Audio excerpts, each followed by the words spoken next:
വൈകുന്നേരത്തെ വണ്ടിക്കാ വരാന്നല്ലേ എഴുതിയിരുന്നത്? അല്ല, ആരോ പറഞ്ഞിരുന്നു. ഓഹോ, പരിപാടികളൊക്കെ അപ്പോപ്പ കൃത്യമായിട്ട് അറിയിക്കുന്നുണ്ടല്ലേ? ഹോം സയൻസിൽ MSc തുടങ്ങണു, അവിടെ പ്രോവിഡൻസിൽ നിന്ന് ആരോ പറഞ്ഞപ്പോ എഴുതിയിരുന്നു. അന്വേഷിക്കാൻ നീ ഇങ്ങോട്ട് വാ, സംശയങ്ങളൊക്കെ നേരിട്ടെന്ന് ചോദിക്കാലോ. നാടടച്ച് ക്ഷണിച്ചിട്ടുണ്ടോ മാലേച്ചി? മുത്തശ്ശന്റെ ഒരു ആഗ്രഹമല്ലേ, നടത്തിയില്ലെന്ന് വേണ്ട, നമ്മള് സന്ധബന്ധുക്കൾ ഉണ്ടാവും, അത്ര തന്നെ.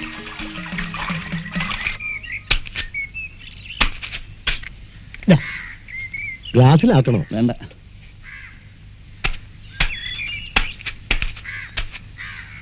എനിക്ക് വേണ്ട, രാജന് കൊടുക്കും. എന്നെ ആരും പിടിക്കൊന്നും വേണ്ടെന്നേ, ഞാൻ നടന്നോളാം. മുത്തശ്ശ, ഇതാണ് വേണുവേട്ടൻ. കുട്ടികൾ പറയാറുണ്ട്, എന്തോ നിങ്ങളുടെ ചിലരുടെ നല്ല മനസ്സുകൊണ്ട് ഇവിടെ അച്ചാലും പിച്ചാലും നടന്നിരുന്ന ഇവൻ ഒരു വഴിക്കായി എന്നൊരു സമാധാനമുണ്ട്. മുത്തശ്ശന് വേണോ? വേണ്ട, ഞാനുണ്ട്. ഒരു 11-11:30 എനിക്ക് വിശക്കും. അച്ഛാ, ആ TV ഒരു റൂം പറഞ്ഞിട്ടുണ്ട്, ഞങ്ങൾ അങ്ങോട്ട് പോയിട്ട് ഇങ്ങോട്ട് വരാം. ആ TV നിനക്ക് പ്രാന്ത? ഇവിടെ ഒരു അസൗകര്യമില്ല, ടൗണിലെ മാതിരി കേമായിട്ടൊന്നും ഉണ്ടാവില്ല. എന്നാലും മുകളിലെ തെക്കറിയിൽ നല്ല കാറ്റുണ്ട്, ഓവർ നന്നാക്കിയിരിക്കണു. ആ എഴുത്തച്ഛാ, കാറിന് ആ പെട്ടി സാധനങ്ങൾ എടുത്തോളൂ. ഈ സൗകര്യം പോരെന്ന് വേണമെങ്കിലൊന്ന് കയറി നോക്കാം. അയ്യോ, സൗകര്യം പോരാന്ന് വെച്ചിട്ടല്ല, വിരുന്നുകാരും തിരക്കുമൊക്കെ ആവുമ്പോ. ഇവിടെ അങ്ങനെ തിരക്കൊന്നുമില്ല, ഒരു ഭഗവതി സേവയുണ്ട്. രാവിലെ ഗണപതി ഹോമവും അതിനും പറഞ്ഞിട്ടില്ലേ? ഉണ്ണാൻ പുറത്തുനിന്ന് ആരെയും വിളിച്ചിട്ടില്ല. ഉണ്ടാലും ഒന്ന് കിടക്കണം. കിടന്നോളൂ, ഞാനിവിടെ ഉണ്ടാവും. കിടന്നോട്ടെ.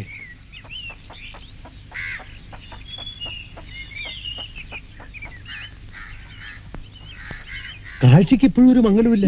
പേപ്പർ മുഴുവൻ വായി, ചെവി അസാരം പതുക്കുക. വല്ല കുറ്റോ കുറവോ പറയാച്ചാൽ അത് നമ്മൾ നിർത്താൻ കേട്ടി. അടുക്കളയിലാരാ?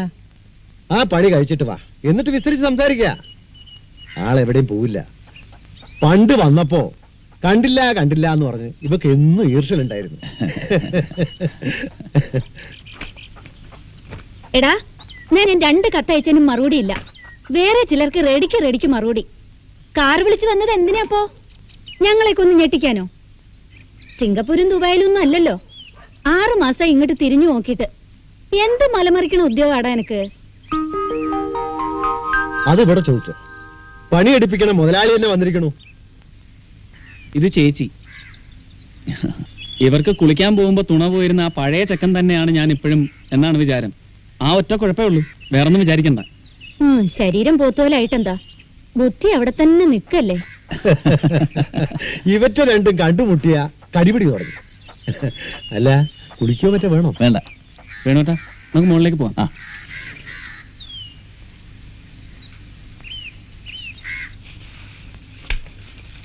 കൊള്ളയടിക്കാൻ അതിലൊരു സാധനം ഇല്ല മാലേച്ചി. നല്ല ആളാ, കുട്ടികൾക്കും കൂടി ഒന്നും കൊണ്ടുവരാതെ കൈയും വീശി വന്നിരിക്കുന്നു. മുത്തശ്ശൻ ഒരു പൊതയും മഫ്ലറും വാങ്ങി. സന്തോഷാവട്ടെ. മാലേച്ചിക്ക് ഇപ്പൊ നല്ല കോളാണെന്ന് മനസ്സിലായി. ആരാ പറഞ്ഞത്? ആരെങ്കിലും പറയണോ? അപ്പുണ്ണിയേട്ടൻ കരാറെടുത്ത റോഡിലൂടെയാണ് ഞങ്ങൾ വന്നത്. ആന നിന്നാ കാണില്ല ഓരോ കുണ്ടും കുഴിയും. സർക്കാരിന്റെ കാശ് വെട്ടിക്കുന്നതിന് ഒരു കണക്കൊക്കെ ഇല്ലേ? എടാ, പതുക്കെ പറ, അന്യന്മാര് കേൾക്കണ്ട. നീ മുതലാളി എന്ന് മുമ്പ് പറഞ്ഞിരുന്നപ്പോഴൊക്കെ ഞാൻ വിചാരിച്ചിരുന്നത് വല്ല തന്തപ്പടിയാവുന്ന. എത്ര വയസ്സുണ്ടാവും? ഒരു 33. കല്യാണം കഴിച്ചിട്ടില്ല. അതെന്താടാ കല്യാണം കഴിക്കാത്തത്? വേണ്ട വെച്ചിട്ടാവും. ഒരു ശല്യമല്ലേ കല്യാണം എന്നൊക്കെ പറഞ്ഞാൽ. വേണ്ടിയിരുന്നില്ല എന്ന് അപ്പുണ്ണിയേട്ടൻ എന്നെ തോന്നുന്നുണ്ടാവില്ല ഇപ്പോ സത്യത്തില്. ചെക്കാ, ഞാൻ മോന്തയ്ക്കുന്നു തന്നാലുണ്ടല്ലോ. ഇവിടെ വലിയൊരു വിഷയം വേണുവേട്ടൻ എന്താ കല്യാണം കഴിക്കാത്തതെന്നാ ഇപ്പോ. ആ വാ, ചേച്ചിയുടെ മക്കളാ ഇത് രണ്ടും. ആ തള്ളയും ചേർന്ന് എന്താ മോഷ്ടിക്കാനുള്ളതെന്ന് നോക്കുമായിരുന്നു എന്റെ പെട്ടിയില്. അമ്മിണിക്കുട്ടി പാട്ട് പഠിക്കുന്നുണ്ട്. ഇത് ബാബു. ഫാൻസി ഡ്രസ്സിൽ എനിക്ക് എന്ത് വേഷമായിരുന്നു? കാട്ടാളൻ. ഓ, എന്നിട്ട് സമ്മാനഫലം കിട്ടിയോ? ആ, കിട്ടി. Second prize. എന്റെ മ്യൂസിക് വരുന്ന ഡോളില്ലേ, അതേവൻ കേടാക്കി രാജമാമേ. ഞാനല്ല, ചേച്ചി വെറുതെ ഓരോന്ന് പറയണ്ട. അത് തന്നെ കേടോന്നാ. തന്നെ കേടുവരിക നീ എന്നെ എനിക്കറിയാം. ഞാൻ തൊട്ടിട്ട് കൂടില്ലാന്നാ പറഞ്ഞില്ലേ? നീ തൊട്ട് ഞാൻ കണ്ടതല്ല. ഞാൻ തൊട്ടിട്ട് കൂടി പറഞ്ഞില്ല. വഴക്കൂടിയാലുണ്ടല്ലോ ദേ, ഈ അമ്മാമ്മയ്ക്ക് കലി കയറും. ദേഷ്യം വന്ന ചെറിയ കുട്ടികളെ പിടിച്ച് അങ്ങനെ വിഴുങ്ങിക്കളയും. ആ, കാട്ടാളനും കാട്ടാളത്തി ഇപ്പൊ അടുക്കളയിൽ പോയി അവിടെ വലിയ കാട്ടാളത്തിൽ എന്തൊക്കെയാ ചെയ്യുന്നത് നോക്ക് ചെല്ലിയല്. Forward march. Left, right, left, right, left, right, left, right. നിലയന്നൂർ ഒരു ചെറിയ ടൗണാ, 20 മൈൽ ഉണ്ടാവും. അവിടെ ഗവൺമെന്റിന്റെ ഒരു ടൂറിസ്റ്റ് ഹോം ഉണ്ട്, ഒരു AC റൂമും ഉണ്ട്. ഇത് മതി ധാരാളം. ഇവരൊക്കെ ഇവിടെ ഉണ്ടാവുമ്പോ ഹോളിഡേയ്സിൽ നീ എന്തിനാ ടൗണിൽ നിൽക്കണേ? Nice place. ഇങ്ങനെ വീടും ആൾക്കാരും ഒക്കെ ഉണ്ടാവുമ്പോ തന്നെ ഉമ്മ ഒക്കെ ആയിരിക്കണം. ശിവേട്ടന്റെ ഒരു ഫ്രണ്ട് വന്നിരുന്നു അച്ഛാ, ബോംബെന്ന്.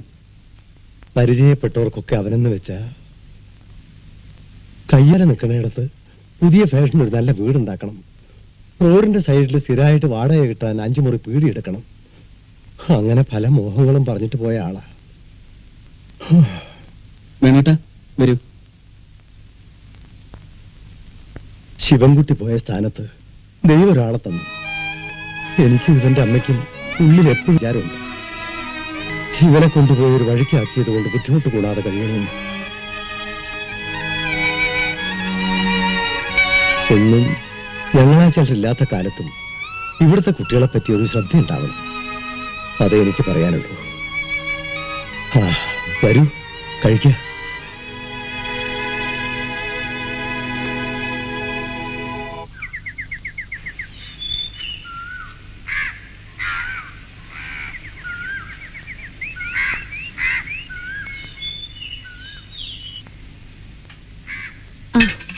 രാജന്റെ മുതലാളി വന്നിട്ടുണ്ട്. ഓ, അതാ കാറിൽ വന്നത്. അമ്പലത്തില് ഒരു കൂട്ടുപായസം നന്നായി.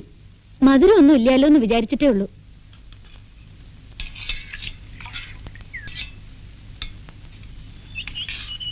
അയ്യോ മതി മതി. നാടൻ മട്ടാവും. ഞാനും ശരിക്ക് പറഞ്ഞ ഒരു നാടൻ തന്നെയാ. വേണുവിന്റെ ശരിക്കുള്ള വീട് കാഞ്ഞിക്കളം എന്ന സ്ഥലത്തിന്റെ പേര്, മണ്ണാർക്കാട്ടിനടുത്ത്. പക്ഷെ ചെറുപ്പത്തിലെ അവിടം വിട്ടു. അമ്മയുടെ തറവാട് വേറെ ഒരു സ്ഥലത്താ. അവിടെ ഇപ്പോ ആരുമില്ല. അച്ഛാ, വേണുവേട്ടൻ പഠിച്ചതൊക്കെ ബോംബെയിലാ. അപ്പോഴാണല്ലോ ശിവേട്ടനുമായിട്ട്. പകല് ജോലി, രാത്രി പഠിപ്പ്. ബോംബെയിൽ അതിനുള്ള സൗകര്യമൊക്കെ ഉണ്ട്. ശിവേട്ടന് നിർബന്ധമായിരുന്നു. ഞാനോ പഠിച്ചില്ല, ഇവനെ പഠിപ്പിക്കണം ആവണത്ര എന്ന് എഴുതും എപ്പോഴും.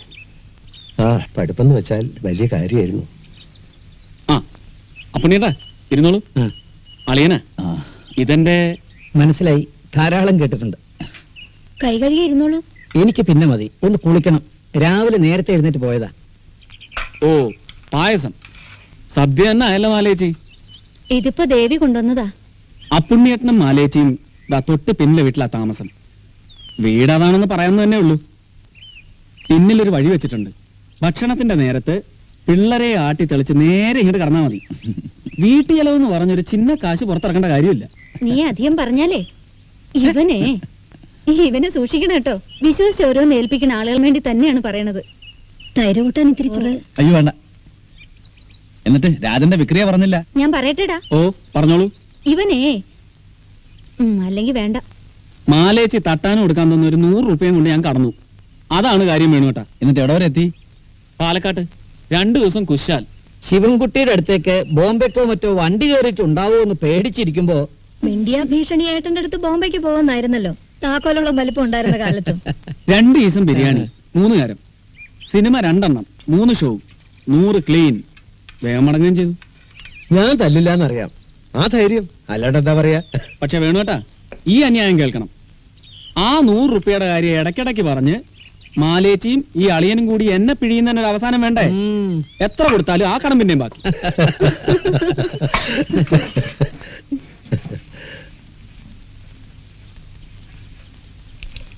ഇങ്ങനെ ഒന്ന് ചിരിച്ചു കാണുന്ന അപൂർവ. ഓഫീസിലൊക്കെ നരി പോലെ